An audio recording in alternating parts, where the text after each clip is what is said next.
도쿄올림픽이 개최될 것이다. 다만 2020년이 아닌 2021년에 캐나다와 호주는 도쿄올림픽에 선수들을 보내지 않을 것이다.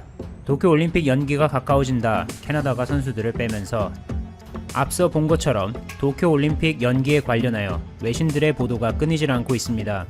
올해 7월 개최 예정인 도쿄올림픽을 다룬 지난 영상을 통해 아베 신조 일본 총리가 완전한 형태의 올림픽 정상 개최를 실현하겠다고 강조했던 것을 소개해드린 바 있는데, 이번에 다시 한번 도쿄올림픽 정상 개최의 불투명성에 대한 신호들이 감지되어 이렇게 전해드립니다.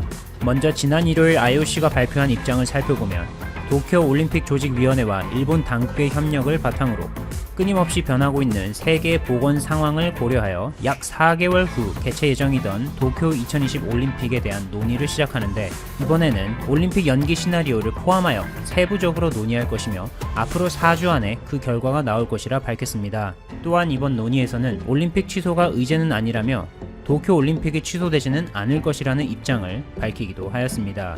토마스 바흐 IOC 위원장은 올림픽을 준비하고 있는 선수들에게 편지를 보냈는데, 사람의 생명은 올림픽의 개최를 포함한 모든 것에 우선한다. IOC는 관련된 모든 사람의 건강을 보호하고 최근 사태를 해결하는 데 기여하는 것을 원칙으로 삼았다. 라고 하며 올림픽 개최 관련 논의가 왜 이렇게 시간이 오래 걸리는지 설명하면서 격려의 뜻을 전하였습니다. 이러한 IOC의 입장 표명에 대해 가장 먼저 조치를 취한 나라는 바로 캐나다였습니다.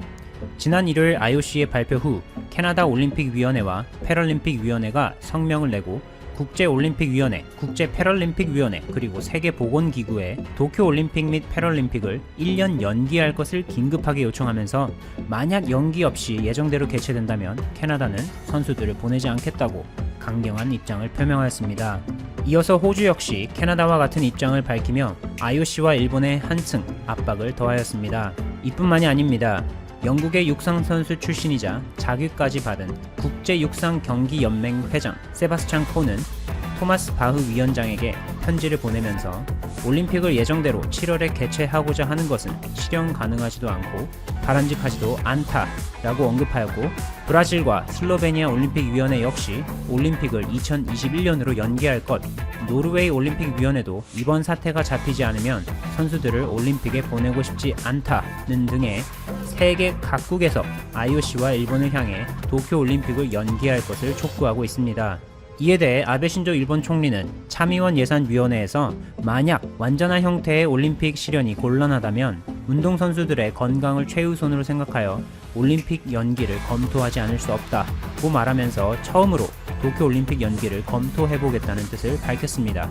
또한 일본 도쿄 도지사 고이케 유리코는 기자들의 도쿄올림픽 연기 관련 질문에 대해 올림픽 취소는 없다는 입장은 IOC와 같다면서 앞으로 4주간 어떠한 시나리오가 실현 가능성이 높은지 IOC 도쿄올림픽 조직위원회와 함께 협력하여 논의해 나가겠다고 전했습니다.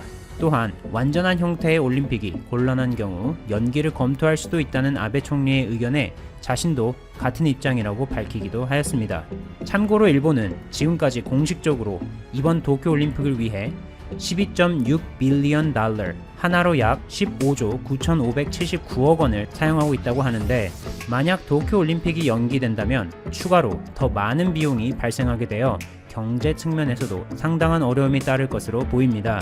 설상가상으로 그리스에서 출발하여 지난 금요일에 일본에 도착했던 성화는 이번 주 목요일에 다시 릴레이가 시작될 예정이나, 현재 상황을 고려해보면 성화봉송 행사 자체도 이제는 진행할 수 있을지 불투명하게 되었습니다. 감사합니다. 최고킹이었습니다. 힘이 됩니다. 닛산 자동차 카를로스 고 회장의 일본 대탈주국을 연속으로 보내드리고 있습니다. 속보로 새로운 소식과 스릴 넘치는 스토리를 계속 전해드리도록 하겠습니다. 필리핀에서 한국인들이 종종 셋업 범죄를 하는 조직에 걸려서 억울하게 옥살이를 하거나 총에 맞아 죽는 경우가 있습니다. 그런데 일본에서는 아베 총리와 검찰 및 법원 등 국가기관과 닛산 자동차 임원들이 공모해서 카를로스 고 회장을 셋업시켰음이 밝혀지고 있습니다. 그동안 아베 정부의 이러한 범죄 행위가 여러 언론에서 취재가 되었으나 크게 이슈화되지는 못했습니다. 그러나 이번 카를로스 고 회장의 기자회견으로 그 실상이 완전히 드러나게 될 것으로 보입니다. 그동안 조사한 것을 정리해서 아베 정부의 셋업 범죄를 소개해드리겠습니다. 당분간 속보 영화보다 더 재미있는 후속 영상을 기대해 주시기 바라며 구독과 좋아요, 알림 설정으로 기다려 주시기를 다시 한 번 더 부탁드립니다. 닛산 자동차의 설립자인 아유카와 요시스케를 만주로 불러들인 사람이 그 당시 만주국 산업차장으로 일하던 기시 노부스케입니다. 아베가 가장 존경한다는 외할아버지가 기시 노부스케 전 총리입니다. 아베의 외할아버지가 그렇게 챙겨주었던 회사가 닛산 자동차인 것입니다. 닛산 자동차가 경영 위기에 빠져 있다가 프랑스 르노의 출자와 카를로스 곤 회장의 경영 능력으로 놀라운 재기를 하게 됩니다. 곤 회장은 뼈를 깎는 구조 조정과 경영 전략으로 세계적인 주목을 받는 수완을 발휘했습니다. 닛산 스카이라인 GTR 브랜드가 인피니티 G 시리즈와 Q 시리즈로 성장해 나가는 기적 같은 성장에는 곤 회장의 강력한 리더십이 없었다면 불가능했을 것입니다. 카를로스 곤 회장은 이러한 경영 성과를 인정받아서 닛산 자동차 회장, 프랑스 르노의 대표 CEO, 닛산 르노 미쓰비시 연합회장직을 모두 맡게 됩니다. 그러던 중 2018년 2월 르노 CEO 연임을 계기로 르노와 닛산, 미쓰비시의 회사 통합에 적극적으로 찬성하는 의사를 표명하고 추진하게 됩니다. 곤 회장의 입장은 이러한 세계 자동차 회사 간의 어정쩡한 동맹 관계보다는 회사 통합으로 덩치를 키우고 또 다른 자동차 회사들과 합병을 전격적으로 추진하는 것이 필요하다고 보고 있었던 거죠.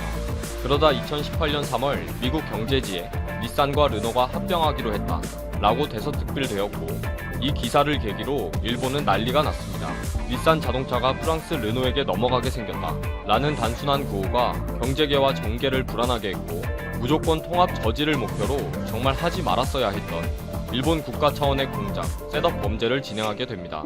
먼저 2018년 6월에 카를로스 곤 회장이 취임한 이후로 전혀 없었던 낙하산 인사가 이루어지는데, 갑자기 경제산업성 출신 관료의 사회이사 영입이 전격적으로 진행됩니다. 사회이사로 들어온 토요타 마스카즈는 경제산업심의관과 내각 관방에 참여한 인물로 아베 총리의 최측근인 이마이 나오야 총리 비서관과 상당히 가까운 사이로 알려져 있습니다. 또 7월에는 도쿄지검 특수부에 새로운 인물이 고위직으로 부임을 하게 되는데, 이 검사는 아베의 의원 지역구인 야마구치현 출신이며 아베 정권 출범과 함께 승승장구하며 검찰의 요직을 두루 거친 인물입니다. 도쿄지검의 모리모토 히로시 특수부장의 순수성을 의심하게 되는 부분이 검찰이 사법거래 제도를 적용하면서까지 무리하게 곤 회장을 체포하고 기소하는 무리수를 두었기 때문이죠. 또 새로운 인물이 있습니다. 닛산 자동차 내부의 극비조사팀의 중심 인물인 닛산 자동차 집행임원 가와구치 히토시입니다. 스가 요시히데 관방장관과 가까우며 내부의 모든 자료와 전략을 스가 장관에게 일일이 보고한 것으로 알려져 있습니다. 이렇게 주변을 쫙 깔아놓고 이제 작전을 실행하게 됩니다. 내부 고발자로 카를로스 곤 회장의 비서실의 직원이 등장하게 됩니다. 이 비서실 직원은 검찰에게 곤 회장에 알려지지 않은 고문료 계약금이 있다 라고 고발을 하게 되고, 검찰은 사법거래 제도를 적용해서 닛산 자동차 회사와 임원들에게 곤 회장의 비리와 증거를 찾아주면 형사처벌하지 않겠다는 거래를 합니다.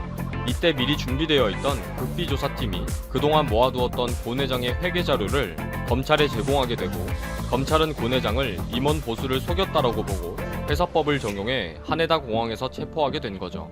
그리고 바로 3일 후 닛산 자동차는 임시 이사회를 열어 곤 회장을 바로 해임시킵니다. 이것이 일본 및 해외 언론에서 이야기하는 조작 체포극의 실상입니다. 이 사건이 터진 후 국비조사팀의 가와구치 히토시가 기자들에게 스가 장관에게 상황을 설명드렸더니 깜짝 놀란 표정이었다 라고 강조한 것이 도리어 서로 정보를 공유하고 협력한 것을 숨기기 위해 한 너무 어색하고 부자연스러운 멘트였다고 기사화되기도 했습니다. 그리고 극비조사팀이 닛산 자동차 변호를 위해 쿠마다 아키히데 변호사를 선임했는데, 이 변호사는 자민당과 아주 가까워서 정권의 수호신, 자민당 납품업자로 불리기도 하는 인물입니다. 곤 회장의 가장 큰 죄목은 퇴임 후 받게 될 임원 보수 50억엔을 유가증권 보고서에 기재하지 않고 숨겼다는 것인데, 이미 일본 금융청에 상담한 사실이 있고 고문료는 실현되지도 않은 것이며 퇴임 후에 다시 체결을 검토하는 사항일 뿐이라는 것이 곤 회장의 주장입니다. 그리고 나머지 범죄 혐의들도 닛산 자동차를 위해 행했던 경영상의 행위일 뿐이지 개인적으로 이익을 전혀 취하지 않았다는 것입니다. 그래서 곤 회장의 체포에 대해 그동안 미국 등 외국 언론에서는 임원회의 결정사항이 왜 형사범이 되었는가, 종교재판의 재물과 같이 취급한다, 일본 정부 주도의 조작수사이다 라고 비판하고 있습니다. 아베와 일본 정부의 카를로스 곤회장을 타겟으로 한 셋업 범죄는 곤회장의 대탈주국으로 다 엉망이 되어버렸습니다. 최근 카를로스 곤회장이 할리우드 감독과 만났다는 소식이 전해졌습니다. 정말 영화화 되려고 하나 봅니다. 벌집 쑤셔놓은 듯한 일본의 반응과 카를로스 곤회장의